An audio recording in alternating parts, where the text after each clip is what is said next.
Hello student, welcome in Nikki classes. I hope आपको previous video पसंद आई होगी। अगर आपको वीडियो पसंद आई है तो प्लीज़ लाइक एंड शेयर ज़रूर कीजिए, सब्सक्राइब ज़रूर करिएगा और बेल आइकन प्रेस ज़रूर कीजिए।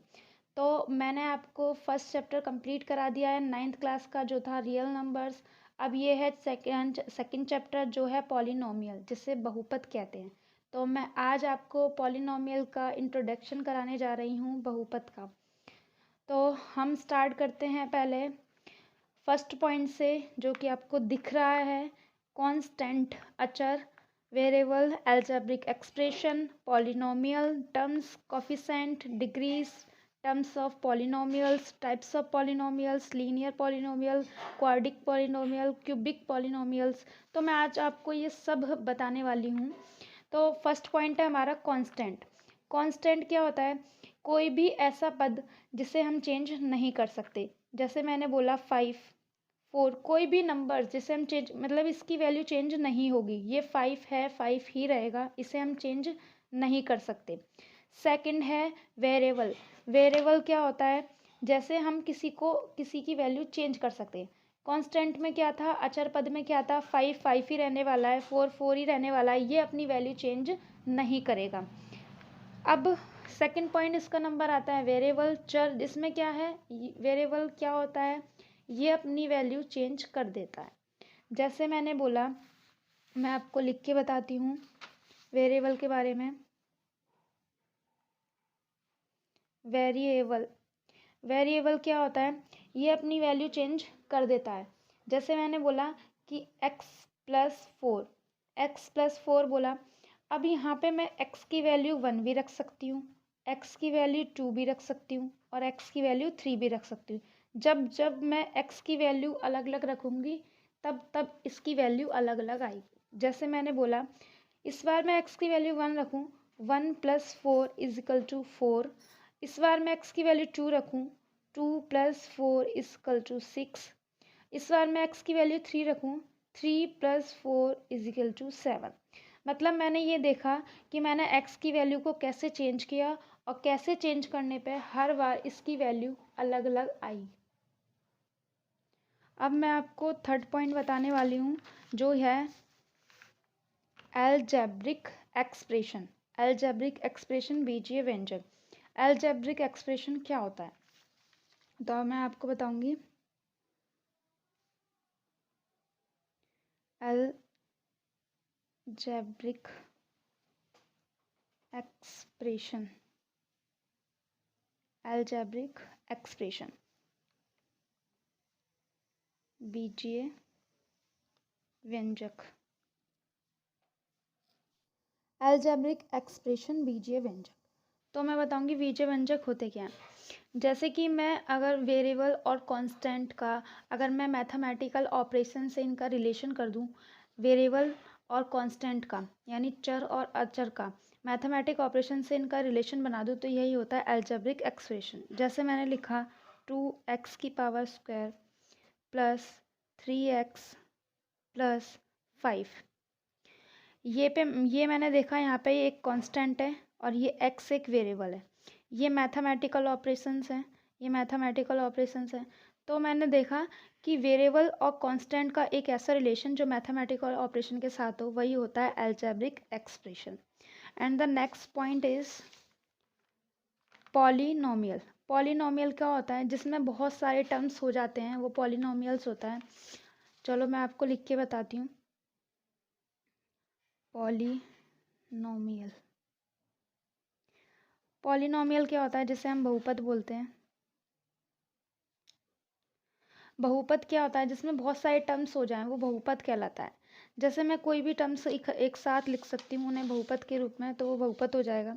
जैसे मैंने लिखा 7x³ + 2x + 5। मतलब ये भी एक बहुपद है, पर ये अलजेब्रिक एक्सप्रेशन भी बहुपद भी। बहुपद में ये होता है कि जिसमें उसकी पावर नेगेटिव इंटीजर्स ना हो, नेगेटिव इंटीजर्स ना हो, और कोई भी फ्रैक्शन में पावर ना हो। जैसे मैंने लिखा 7x³ + √2x। अगर मैं इसका बोलूँ कि ये बहुपद है तो ये बहुपद नहीं है, क्योंकि मैं इसे कैसे लिखूँगी 7x² प्लस 2x की पावर 1/2, 2x की पावर 1/2। तो ये एक बहुपद नहीं है। कोई भी फ्रैक्शन, कोई भी नेगेटिव इंटीजर्स उसकी पावर ना हो तो वो बहुपद नहीं होता। कोई भी होल नंबर, कोई भी होल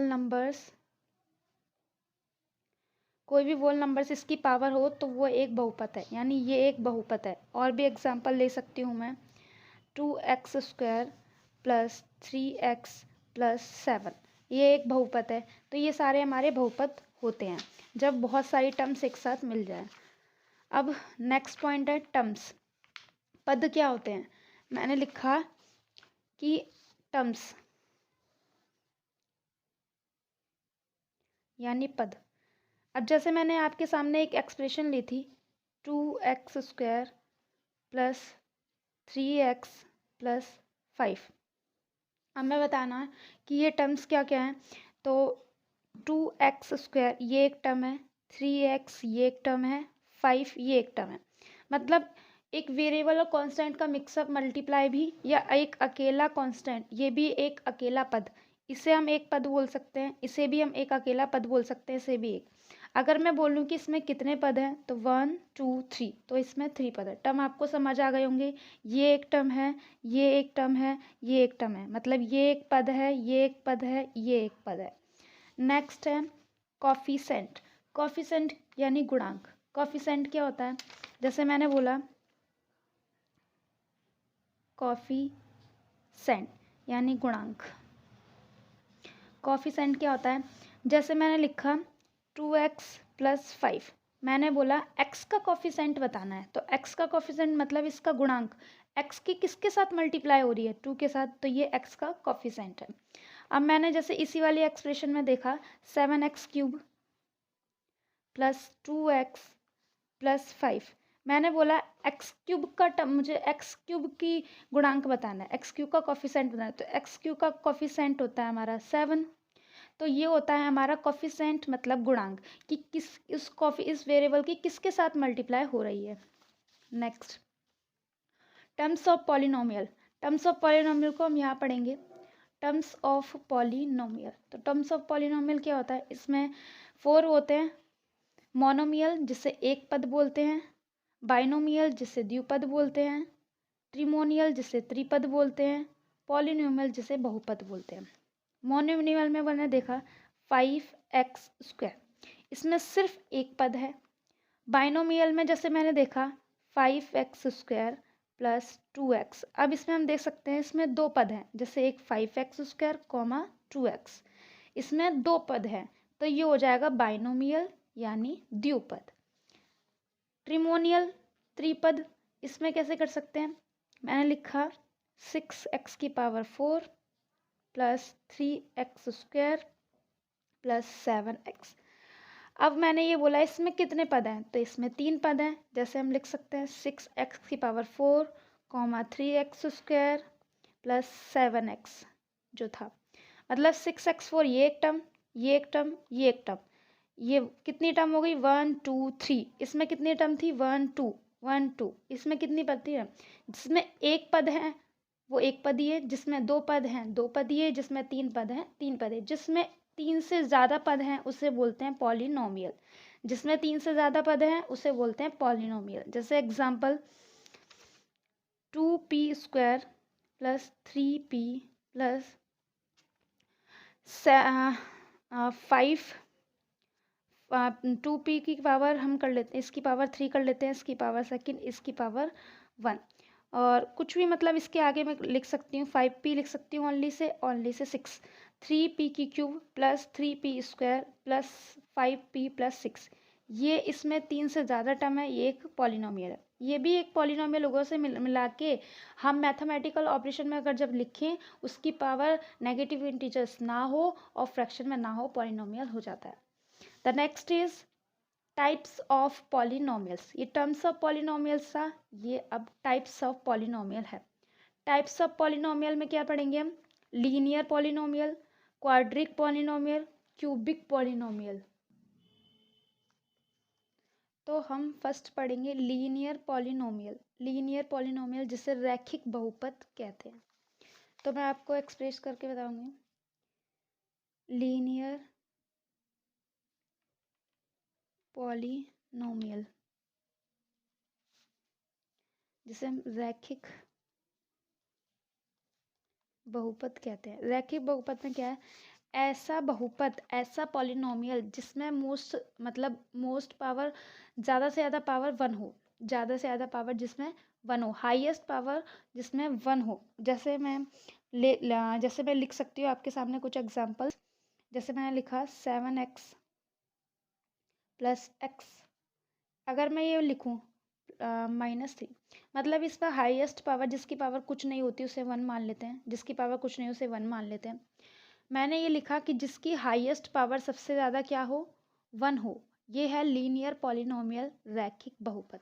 इसमें क्या है? ज़्यादा से ज़्यादा पावर हमारी 1 आ गई है, इसे लीनियर पॉलिनोमियल कहेंगे। सेकंड है क्वाड्रिक पॉलिनोमियल। क्वाड्रेटिक पॉलिनोमियल जिसे कहेंगे द्विघात बहुपद, जिसमें हाईएस्ट पावर 2 हो। जिसमें हाईएस्ट पावर 2 हो उसे क्वाड्रिक पॉलिनोमियल कहेंगे, जैसे द्विघात बहुपद कहेंगे। जैसे इसी को लिखा 7x² + 2x + 3। इसमें हाईएस्ट पावर क्या है? सेकंड, मतलब 2। इससे ज़्यादा कोई पावर नहीं है। इस पूरे पॉलिनोमियल में 2 से ज़्यादा कोई पावर नहीं है, तो इसे कहेंगे क्वाड्रिक पॉलिनोमियल, जैसे द्विघात बहुपद। लीनियर पॉलिनोमियल और क्वाड्रिक पॉलिनोमियल आपको समझ आ गए होंगे। लीनियर में जिसमें हाईएस्ट पावर 1 हो, क्वाड्रेटिक में जिसमें हाईएस्ट पावर 2 हो, और थर्ड हमारा आता है क्यूबिक पॉलिनोमियल जिसे कहते हैं त्रिघात बहुपद। क्यूबिक पॉलिनोमियल में क्या है? जिसमें हाईएस्ट पावर हमारी जो हो वो 3 हो, जिसमें हाईएस्ट पावर हमारी क्या हो? 3 हो। जैसे मैंने लिखा 9x³ + x² + 7। अब इसमें मैं देखूं कि इस पर हाईएस्ट पावर क्या है। आपको दिख रहा होगा इसमें हाईएस्ट पावर है x³ तो यानी इसकी हाईएस्ट पावर क्या हो जाएगी? क्यूब। तो ये है क्यूबिक पॉलिनोमियल जिसकी हाईएस्ट पावर 3 है, जिसकी हाईएस्ट पावर 2 है 1। आपको समझ आ गए होंगे लीनियर पॉलिनोमियल, क्वाड्रेटिक पॉलिनोमियल और क्यूबिक पॉलिनोमियल। तो अब मैं बोल दूंगी डिग्री। अब 7 पॉइंट आता है हमारा डिग्री। डिग्री क्या? जैसे मैंने बोला कोई भी एक इक्वेशन मैंने ले ली, जैसे 7x³ + 5x² + 4। इसमें डिग्री फाइंड करनी है। फाइंड डिग्री बतानी है, हमें डिग्री बतानी है और डिग्री फाइंड करनी है। जैसे अब मैं जिसमें हाईएस्ट पावर, इस पूरे पॉलिनोमियल में जितनी भी हाईएस्ट पावर जो है वही हमारी डिग्री है। इस पूरे पॉलिनोमियल में हाईएस्ट पावर क्या आ रही है? हमारी 3। तो इसकी डिग्री हो जाएगी 3। एक और मैं ले सकती हूँ आपके सामने 3x⁴ + 5x² + 7। अब इस वाले पॉलिनोमियल में, इस वाले बहुपद में हाईएस्ट पावर क्या है? 4। आपको दिख रही होगी इसमें हाईएस्ट पावर क्या है? 4। पूरे पॉलिनोमियल में जो भी हाईएस्ट पावर होगी वही हमारी डिग्री है, तो ये हमारी हो जाएगी 4। अब मान लो हमारी कुछ सिचुएशन ऐसी भी हो जाती है जिसमें 2 वेरिएबल हो जाते हैं, तो उसमें हम हाईएस्ट पावर किससे लेंगे? जैसे for example 5x⁴ y³ + 6x² y1 + 7। अब जिसकी पावर कुछ नहीं है, आपको पता है, उसे हम 1 मान लेते हैं उसकी पावर। अब इसमें हाईएस्ट डिग्री क्या हो जाएगी? हाईएस्ट डिग्री हो जाएगी हमारी। अब मैं बोलूँ कि इसमें तो x भी है और y भी है, तो हम कैसे फाइंड करेंगे? तो जिस वाली टर्म में जिसकी पावर सबसे ज़्यादा है वही हमारी हाईएस्ट डिग्री हो जाएगी। अगर मैं x की देखूँ तो x की तो हमारी हो जाएगी, x की पावर अगर मैं देखूँ तो 4 और y की देखूँ तो मैं 3। मतलब इसमें x की 3 y की 4। पर हमें तो इस पूरे पॉलिनोमियल में एक डिग्री बतानी है, तो वो डिग्री बताने के लिए हम इस पूरे टर्म में देखेंगे किसकी डिग्री सबसे ज़्यादा है। इनकी देखेंगे मल्टीप्लाई में पावर प्लस हो जाती है। x की पावर 4, y की पावर 3, तो 4 और 3 7, यानी इसकी हो जाएगी 7। इसकी पावर देखेंगे, कुछ इसकी पावर कुछ नहीं है तो 1, x की पावर 2, मल्टीप्लाई में पावर क्या हो जाती है? ऐड हो जाती हैं, तो 2 और 1 3। मतलब हमारी हाईएस्ट डिग्री क्या आ रही है? 7। तो इसका आंसर होगा डिग्री बराबर 7। तो हाईएस्ट डिग्री हमारी क्या आ गई? 7। तो आपको इस पॉलिनोमियल से जितना भी बेसिक था, इंट्रोडक्शन था, मैंने आपको करा दिया है। आई होप आपको ये वीडियो पसंद आई होगी और इससे रिलेटेड हम आगे क्वेश्चंस भी करेंगे एक्सरसाइज के। तो प्लीज़ मेरी वीडियो को ज़रूर लाइक कीजिए, ज़रूर मेरी वीडियो को ज़्यादा से ज़्यादा लाइक कीजिए, शेयर कीजिए एंड सब्सक्राइब ज़रूर कीजिए। Thank you.